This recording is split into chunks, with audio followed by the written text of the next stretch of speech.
Recordamos hoy ese día cuando Jesús causó alboroto en Jerusalén, cuando al entrar allí montado sobre un pollino, la gente que estaba presente tendía sus mantos y tomaban ramas de palma celebrando su entrada en la ciudad.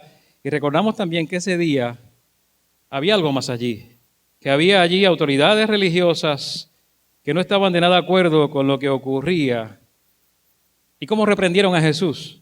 Por lo que clamaban sus seguidores: Hosana al Hijo de David, bendito el que viene en el nombre del Señor, Hosana en las alturas. Recordamos cómo Jesús les respondió: si ellos callaran, las piedras clamarían. Si ellos callaran, las piedras clamarían.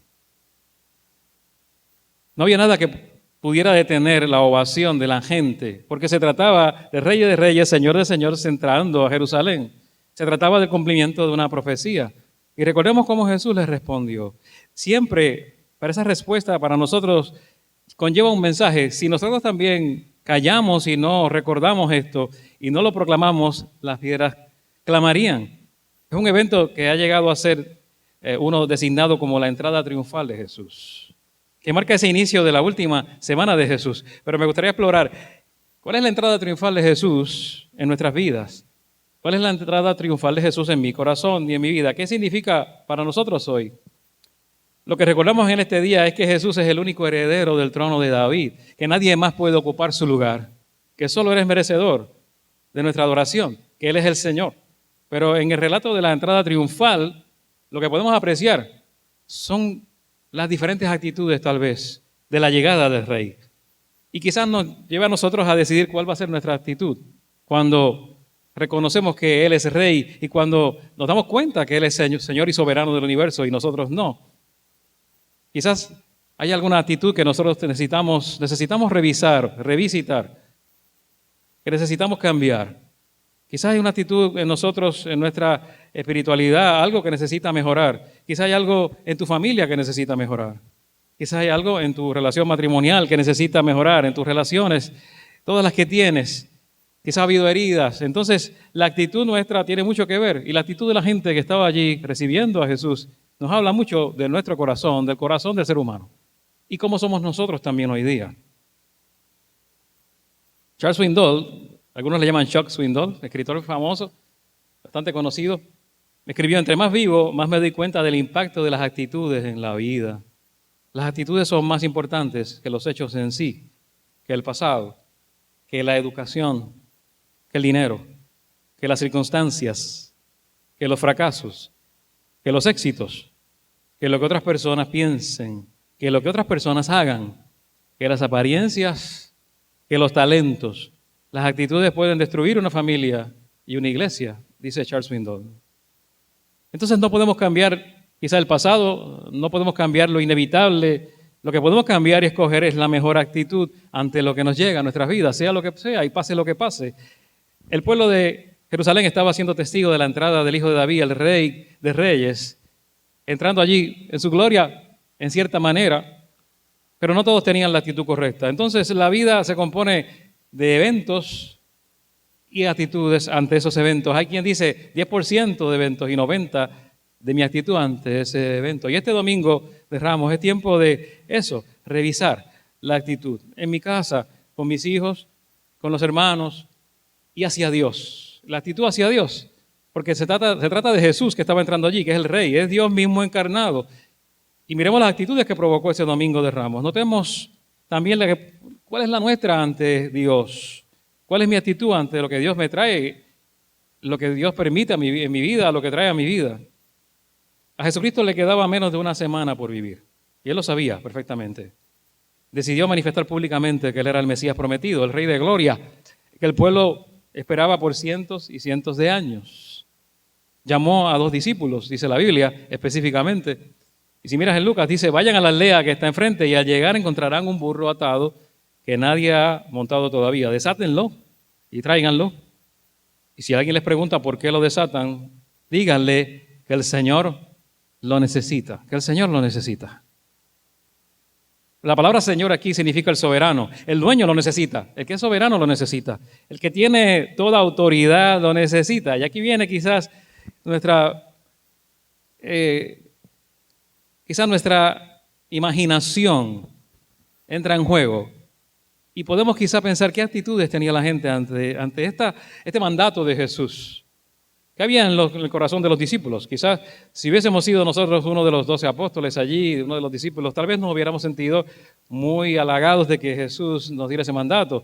Otros pudieron sentirse enojados o quizás rechazados por no haber sido escogidos. Escogió a 2 para una tarea.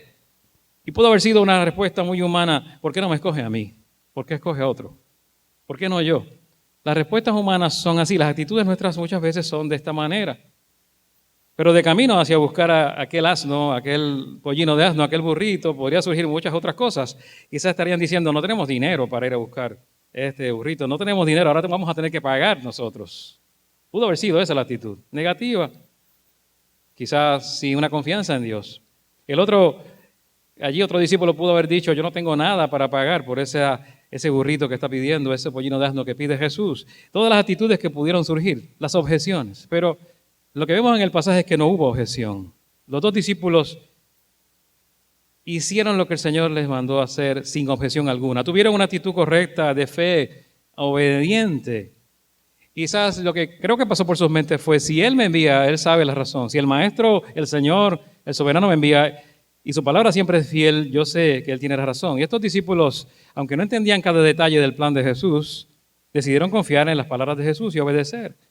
Y llegaron al lugar y posiblemente empezaron a desatar aquel burrito. ¿Sabe qué pudo pasar allí? Tal vez el dueño salió, tal vez la familia de la casa sale y les pregunta: ¿qué están haciendo? Y están enojados. ¿Qué hacen desatando el burrito? ¿Qué está pasando? ¿Qué hubiéramos hecho nosotros ante un reto como este? Si llega el dueño a cuestionarnos: ¿qué hacen desatando ese burrito? ¿Qué está pasando allí? Pudiéramos haber dicho: disculpe, no somos ladrones ni nada, nos equivocamos de burro, disculpe, nos vamos, nos equivocamos de casa. Pero el Señor no les dijo que se defendieran o explicaran mucho. Les dijo: díganle al Señor, lo necesita el dueño.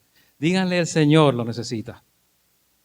Inmediatamente entonces, aquí hay un cambio porque la gente que eran dueños de estos animales tuvieron una actitud muy cooperadora, muy buena. ¿Por qué? No sabemos exactamente.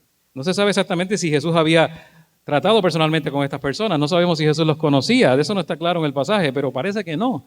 Que ellos no tenían un trato personal con Jesús. Sin embargo, cooperadoramente brindan esos animales o ese animal, ese pollino, para Jesús, porque Él lo necesita. Entonces había allí un burrito sin usar nunca, dice el pasaje, uno que nunca se había utilizado para nada, algo que estaba allí designado específicamente para ese momento.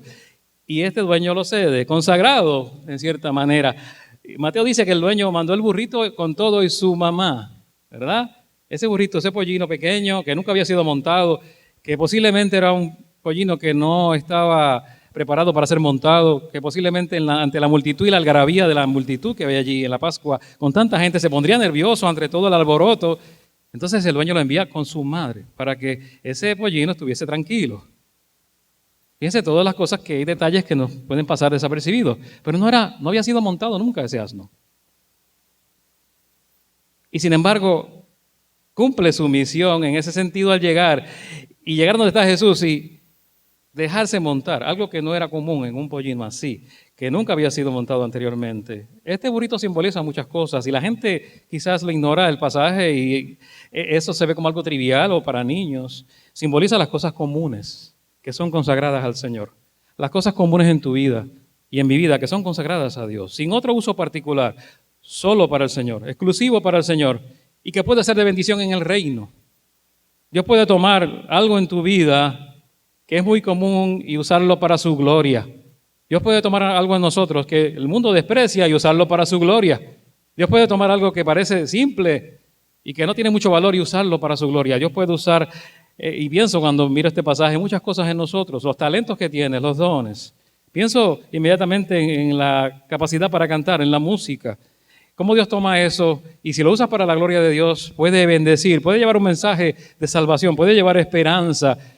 Y no somos profesionales en esto, no cantamos porque sea una profesión nuestro deseo ni destacarnos, es que cantamos para Él. Dios puede tomar un instrumento como ese, un piano, cualquier cosa que ves aquí, una batería, una guitarra, algo que es común, que lo puedes utilizar en otro lugar, que puedes cantar y tocar cualquier música Y Dios puede tomar eso común y sencillo, si lo pones a las manos del Señor, y usarlo para su gloria.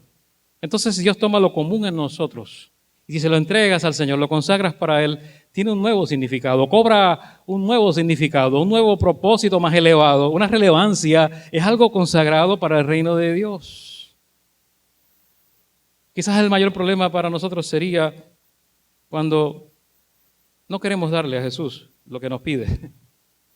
Los discípulos pudieron decir, yo no voy para allá, yo no quiero hacer esa tarea, buscar un burro, no me interesa, los animales no me gustan. O quizás eso no es tan importante como predicar, etcétera, ir al pueblo a llevar la palabra, al reino de Dios, el reino se ha acercado. Y todas estas cosas relevantes, espirituales, me mandan a buscar un burro. Pero ellos fueron obedientes. Tarea que parece simple, pero también riesgosa si el dueño no conocía lo que estaba pasando. El dueño de ese animal lo cede. Voluntariamente, cooperadoramente lo da al Señor. Entonces nos da un mensaje completo aquí. Puede ser que hoy Dios te esté pidiendo que le entregues algo que has guardado para ti, tus talentos, puede ser tus dones, no sé qué, puede ser tu conocimiento. Tal vez Dios quiere usar tu carro, no sé, tu vehículo para buscar a alguien, traerlo a la iglesia, tu tiempo. Tal vez Dios quiere que cuides a alguien o llevarlo a algún lugar, yo no sé. Pero la entrega de este pollino representa la actitud de disposición del corazón de servir al Señor. Pida lo que pida. Pida lo que pida. ¿Por qué Jesucristo escogió un burrito? Un pollino de asno, algo que parece insignificante para hacer su entrada triunfal, que como decimos nosotros, a Jerusalén. Escogió algo que no era tan significativo.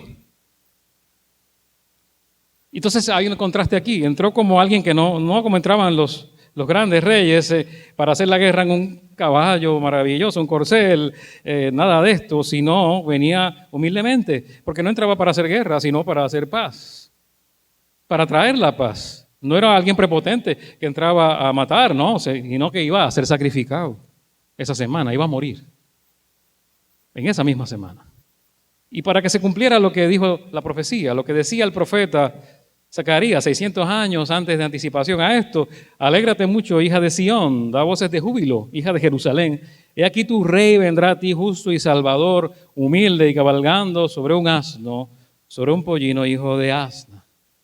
Jesús estaba dejando algo muy claro al hacer esto a los discípulos, a los líderes religiosos, a los fariseos, al pueblo completo.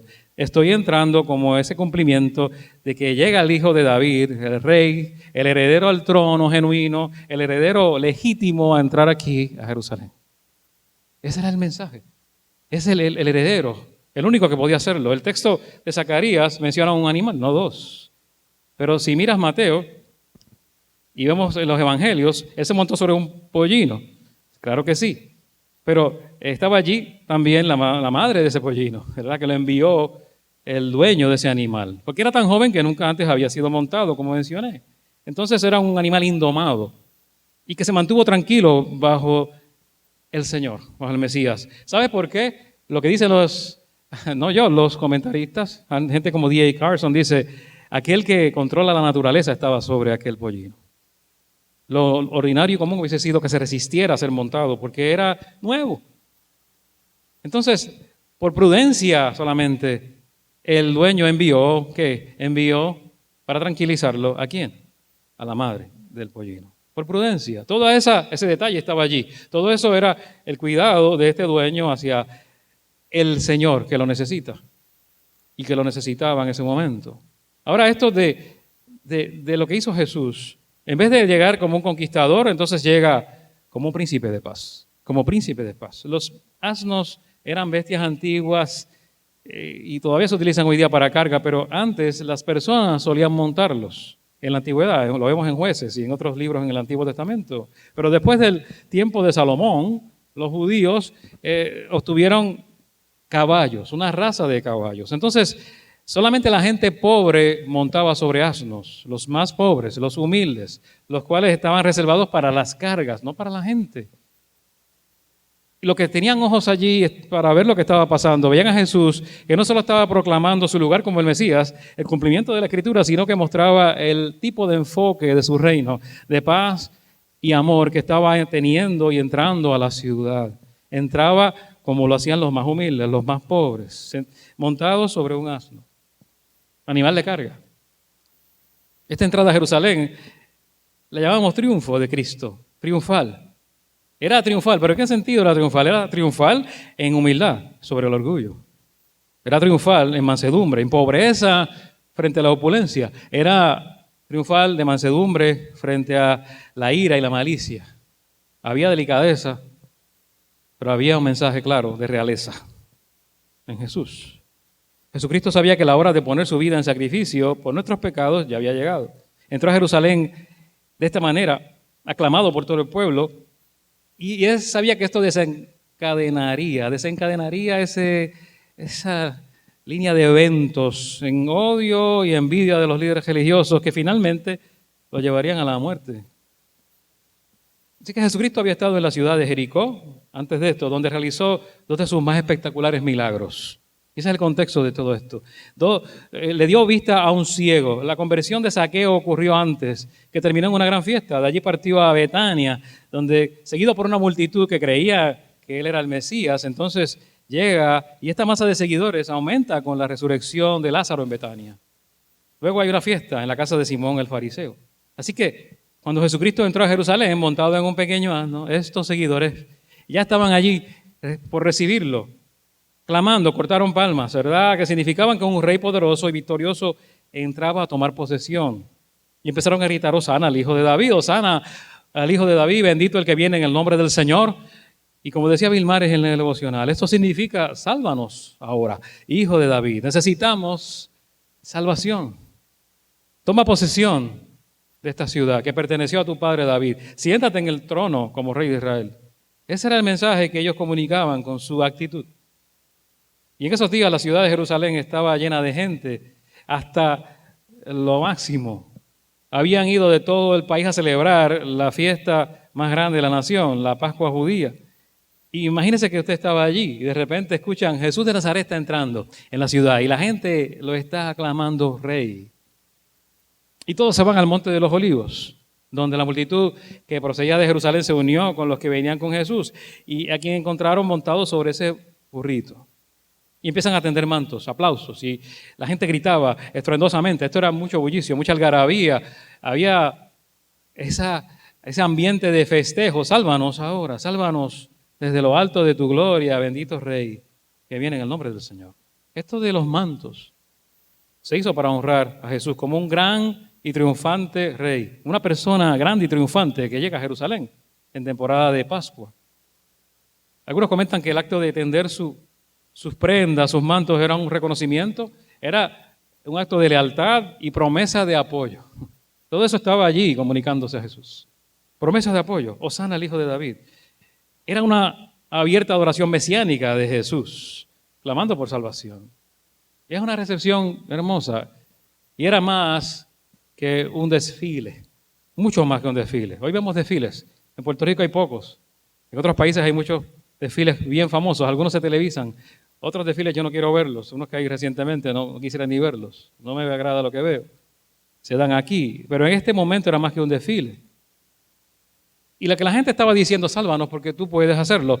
Tú diste vista al ciego en Jericó, resucitaste a Lázaro, puedes derrocar a los impuros que están gobernando sobre esta nación, a los romanos, los incircuncisos.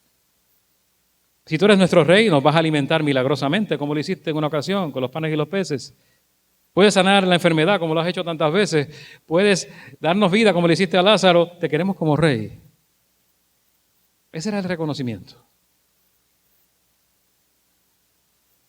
Cuando Jesús decide comunicar, ustedes me siguen porque hago milagros, la gente cambia, el enfoque cambió. Esa multitud, en 5 días después, iba a pedir la crucifixión de Jesús y decirles, queremos mejor a Barrabás. Y extraño que estas mismas personas cambiaran 5 días después sus hosanas por crucifícale. Una multitud caprichosa. Cambio de actitud drástico cuando se oponen. Entonces ya vemos aquí en la Semana de la Pasión y vamos a ver el cambio drástico de actitud. Y yo me pregunto cómo nosotros respondemos a la llegada de Jesús a nuestras vidas. ¿Cuál es nuestra actitud? Con seguridad ya había gente indiferente, gente que no formaron parte del asunto, ¿verdad? Que se quedaron a la orilla del camino, que tal vez dijeron un hosana o 2 aplausos, pero se alejaron. Personas que no les interesaba tanto quién era Jesús. Y puede ocurrir en nosotros, la indiferencia nos puede afectar. Nos puede afectar estos cambios cuando no recibimos exactamente lo que queremos de parte de Dios. Pero podemos ver otra actitud en este Domingo de Ramos. Entre el público estaban los líderes religiosos que eran protegidos de las autoridades romanas. A ellos no les convenía que Jesús llegara a implantar su reino. Y había una respuesta de ellos, una reacción también. Miramos en Lucas 19, versículo 37, verso 37. Cuando llegaban ya cerca de la bajada del monte de los Olivos, toda la multitud de los discípulos gozándose, comenzó a alabar a Dios a grandes voces por todas las maravillas que había visto, diciendo: bendito el Rey que viene en el nombre del Señor, paz en el cielo y gloria en las alturas. Me recuerda mucho la historia de la Navidad, los ángeles clamando también y alabando. Entonces algunos de los fariseos de entre la multitud le dijeron: Maestro, reprende a tus discípulos. Por alguna razón los fariseos creían que estaban por encima de Jesús en autoridad y le quieren dar una orden. Reprenda a tus discípulos. ¿Se pueden imaginar esto? Creían que estaban por encima de Jesús, falsamente. Había coraje, enojo en ellos, pero también había miedo, había pánico. Ellos entendían muy bien lo que querían decir estas alabanzas. Los fariseos y escribas querían que Jesucristo declarara otra cosa, que clarificara el punto, que dijera: no me deben dar este culto, yo no soy el Mesías prometido de las Escrituras. Pero Jesucristo no podía negar que Él era el Salvador, el Señor, el Mesías, ante la actitud de envidia, la hostilidad y el odio de los religiosos. Y déjame decirte algo, quizás nosotros confrontemos algo de este enojo en algún momento afuera. Cuando salimos al mundo y hablamos de Jesús y decimos: Jesucristo es el camino, la verdad y la vida, y nadie viene al Padre sino por mí, hay gente que se enoja, hay gente que no le agrada, pero no se enojan con nosotros, se enojan con Jesús, se enojan con Jesucristo. Él fue el que dijo eso, Él fue el que declaró categóricamente que Él es el camino, el único camino y la verdad y la vida, que no hay otro, que nadie tiene vida eterna sino por Él, que no hay otra manera de llegar a la eternidad sin Cristo, que no hay nada que le puedas añadir. Ni tu conocimiento, ni tu moralidad, ni tu religión, nada te lleva a la eternidad, sino el Rey de Reyes y Señor de Señores, bendito para siempre. Ese es nuestro Dios. Entonces podríamos experimentar algo de este rechazo a menor escala. Y en la multitud de la entrada triunfal había verdaderos creyentes también, pero había enemigos de Jesús. Otros que seguían a los demás simplemente por curiosidad. La gente va para allá, todo el mundo va para allí. Allá, decía la gente, voy también, pero también había algunos que eran seguidores más en privado. Dice la Biblia, había ciertos griegos, gentiles, entre los que habían subido a adorar a la fiesta. Estos pues se acercaron a Felipe, discípulo, que era de Betsaida de Galilea, y le rogaron diciendo: Señor, quisiéramos ver a Jesús. Quisiéramos ver a Jesús. Estos no querían milagros. No querían cosas espectaculares, no pretendían un líder político, un puesto político con un líder político, ni que él fuera el líder político que derrotara a los romanos.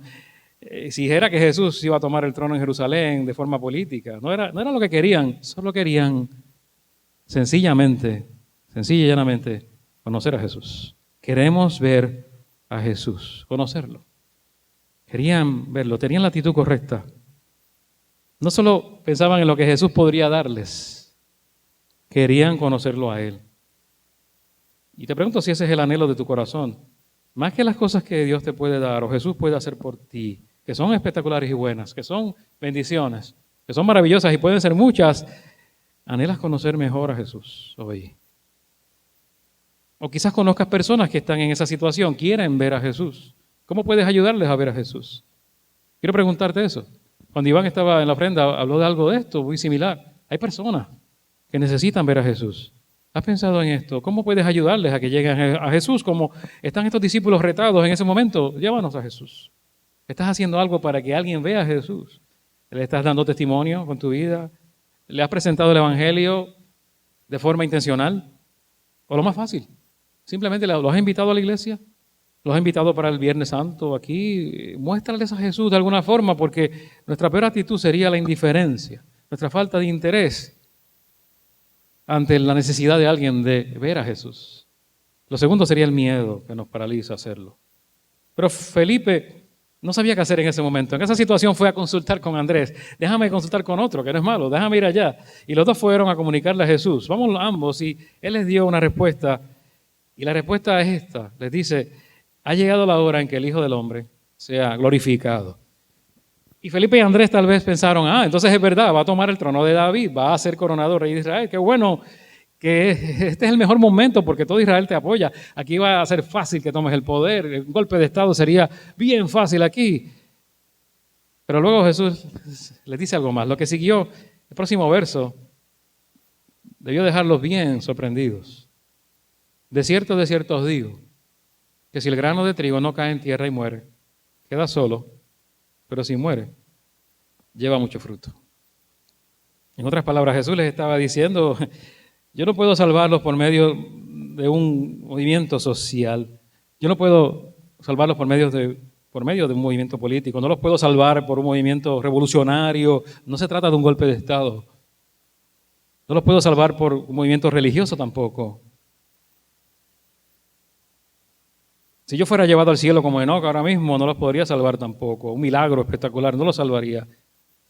O algo como Elías, sino por mi muerte. Solo los salvo muriendo por ellos. Y es lo mismo en nosotros. Jesús solo nos salva por su muerte en la cruz. Ese era el mensaje que ya estaba Jesús comunicando en la entrada triunfal. Era una entrada hacia una muerte triunfal. Era una entrada hacia un sacrificio triunfal. Era una entrada hacia lo que sería aquella semana de tortura, pasión, pero que era triunfal sobre la muerte. Y si miramos el contexto, entre todo aquello que estaba ocurriendo, aún los animales se sometían al señorío de Cristo.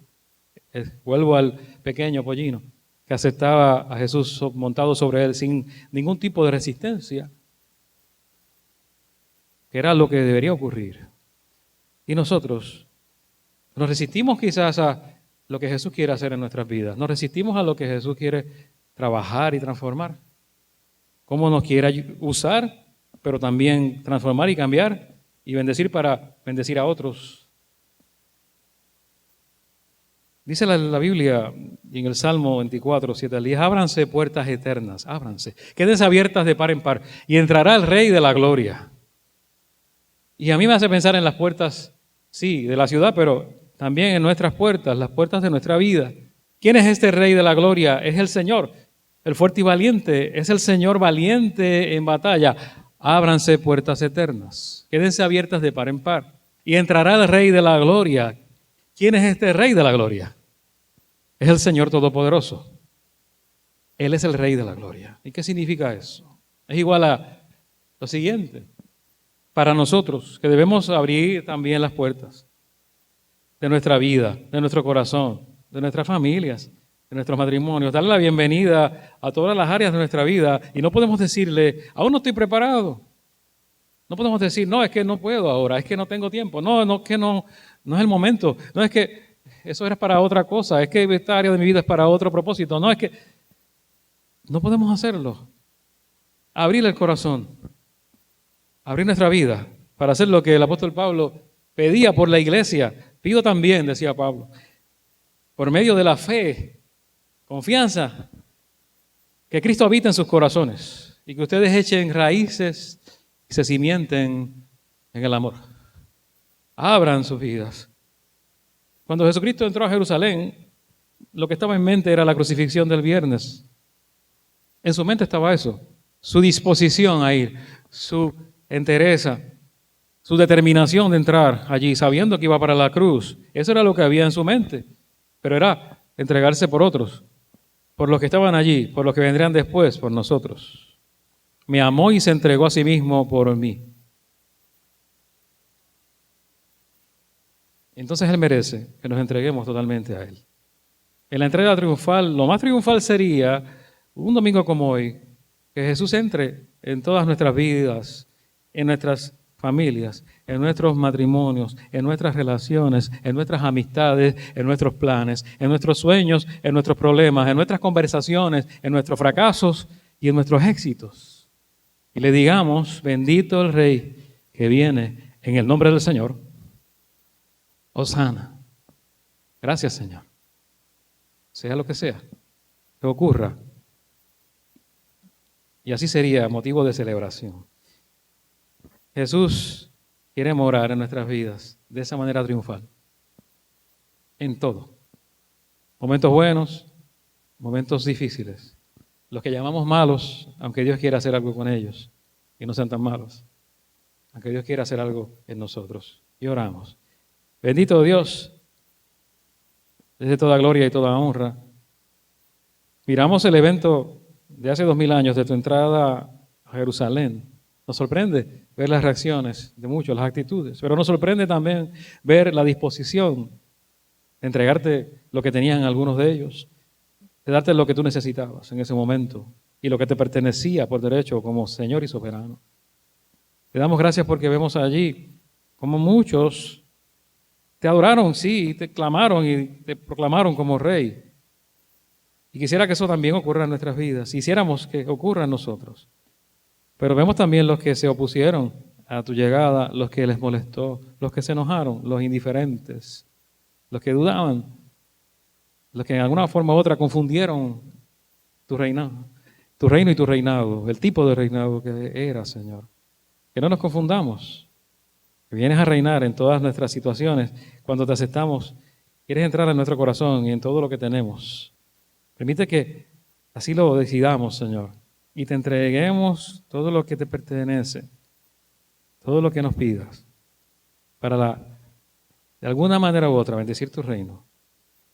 Y de alguna manera u otra ser parte de ese nuevo mensaje, de esa nueva esperanza, de ese evangelio que llega y transforma a otros, Señor, ser parte de ese proceso, de que otros te conozcan, de que aquellos que digan, quiero ver a Jesús, lo puedan ver, que te puedan ver a ti, Señor, en todo lo que hacemos, Señor, en el nombre de Jesús.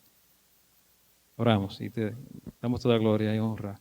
Entra en cada vida, en cada corazón de los que estén escuchando aquí, si hay alguien en la radio, en cada familia, en cada entorno, en cada matrimonio, en cada situación, cada problema, que te inviten a ti. Te necesitamos, Señor. Aún en lo que parece trivial, aún así te necesitamos. Que podamos orar en cada momento difícil o en los momentos que simplemente no sabemos qué hacer. Buscando tu rostro, reconociendo que te necesitamos. Pedimos, Señor, por los hermanos que tienen problemas, dificultades, situaciones de salud. Pedimos con ellos también que tú te glorifiques como Rey de Reyes y Señor de Señores en sus vidas. Que seas con aquellos, Señor, que no pudieron estar aquí hoy. Padre, que podamos también, la gente nueva que vamos a quizá conocer, que podamos a ellos también darles ese testimonio que transforma, en el nombre de Jesús. Las oportunidades que nos brindes, que las aprovechemos para que te vean a ti, como hicieron tus discípulos, en Cristo Jesús. Oramos. Amén.